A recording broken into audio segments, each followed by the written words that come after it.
Bugün evlerden bahsedeceğiz. Yürüyen evlerden. Temeli toprağın değil, asfaltın üzerindeki evlerden. Uzun yol şoförlerinin evi olan tırlardan. Özellikle de tır kabinlerinden. Gelin önce tır kabinlerinin kısa bir tarihli geçmişine inelim. Sonrasında günümüzde ne durumda olduklarından bahsedelim.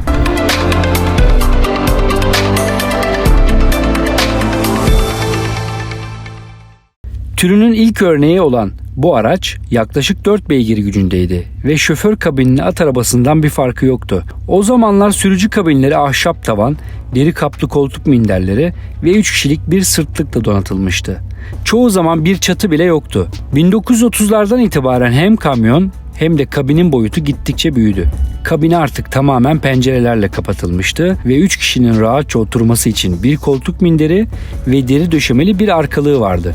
Teknik açıdan da işler ilerlemişti. Artık tamamen elektrikli bir ışık, marş sistemi, cam silecekleri ve aydınlatmalı panelleri kabinlerde görmek mümkündü. 1950'lerde kabin boyutları arttırıldı. Koltuk yüksekliği ve bacak uzunluğu ayarlanabildi ve bazı araçlarda yemek için açılır kapanır bir masa bile vardı. Şu an hala günümüzde birçok modelde bile yok. Hatta bazı modellerde uyku bölmesi olan kabinlerde uyumak bile mümkündü. Ve sonunda 1959'da Volvo'nun yaptığı bir tır ilk kez uluslararası çarpışma testinden geçmeyi başardı. MAN tarafından 1960'lı yılların sonunda geliştirilen F7 kabinleri içinse Bild gazetesi aracın lansmanında şunları yazdı: koltuk, yatak ve dolap. İşte evin tüm konforu.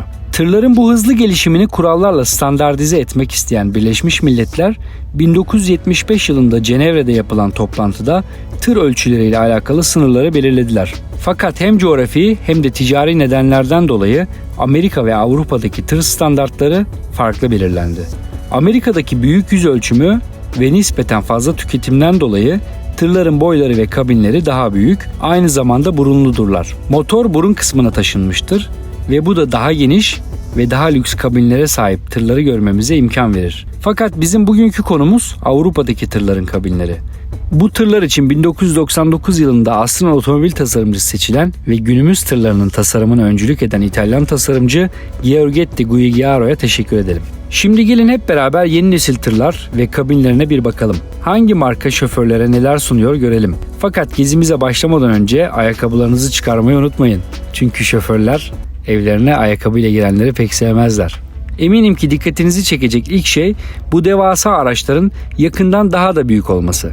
Bu da çok normal. Özellikle de bir Ford'sa ve Transformers gibi gözüküyorsa zaten kim tek şeride sığan bir aracının sadece koltuğuna oturmak için 4 basamak tırmanacağını düşünür ki? Basamakları çıkıp hiçbir yerde bulamayacağınız kadar rahat olan şoför koltuğuna geçtikten sonra kendinizi neredeyse bir cam mekanın içinde zannedebilirsiniz. Tır kabinleri büyük ve yüksek olmalarından dolayı size inanılmaz bir görüş açısı sunar. Ön cam ve kapı camlarına ek olarak Renault, MAN ve Scania gibi yeni nesil tırlarda sunroof ve kör nokta kameralarıyla beraber aracın istediğiniz yerine anlık olarak hakim olabiliyorsunuz. Hatta DAF'ın yeni XG ve XF modellerinde opsiyonel olarak yaya ve küçük taşıtları daha iyi görebilmek için sağ kapı altına cam panel şeklinde sipariş edebilirsiniz. Buna da kaldırım penceresi deniyor zaten. Şaşkınlığınızı giderip kendinize geldiğinizde oturduğunuz koltuğun ne kadar rahat olduğunu hissedebilir ve bir tır şoförü olmayı isteyebilirsiniz. Konforun mutlak gerekliliğinden dolayı trafik araçlarının en yeni teknolojileri her zaman önce tır kabinlerinde görülür.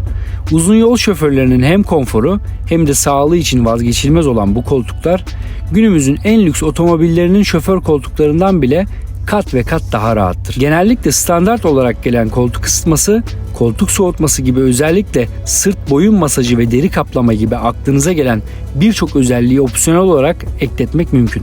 Gözünüz hemen önündeki uçak kokpitine benzer konsol ve göstergelere yöneldiyse artık koltuğunuzu ve direksiyonunuzu kendi oturma pozisyonunuza göre ayarlamanın vakti geldi. Eski direksiyonlara nazaran yeni nesil direksiyonları ayarlarken kademe seçmenize gerek kalmaz.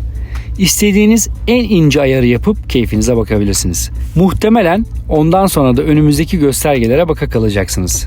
Bunun nedeni de özellikle Scania gibi bir tırda konsolun gerçekten bir uçak kokpitindeki kadar detaylı olması.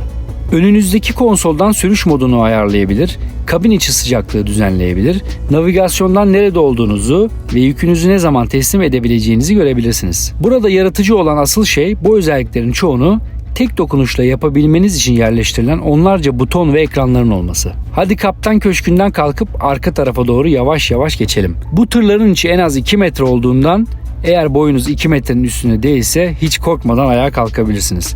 Hatta bazı modellerde bu uzunluk 2,5 metrelere yaklaşıyor. Ayağa kalktığınızda göreceğiniz ilk şey muhtemelen üst çekmeceler olacaktır. Buraya genellikle şoförün resmi evrakları konur ama mikrodalga ve kahve makinesi falan görürseniz de sakın şaşırmayın. Mutfağın geri kalanı nerede diye soracak olursanız arkanıza dönebilirsiniz. Göreceğiniz ilk şey otel konforunda bir yatak olacak ama yatak odasına geçmeden önce buzdolabını bulalım. Yüksek ihtimalle yatağın altındaki çekmecede bulabileceğiniz buzdolabına şimdiki markaların çoğu bir de dondurucu eklemiş. Sağınızda ve solunuzda görebileceğiniz dolaplarsa genellikle kiler ve kıyafet dolabı olarak kullanılıyor.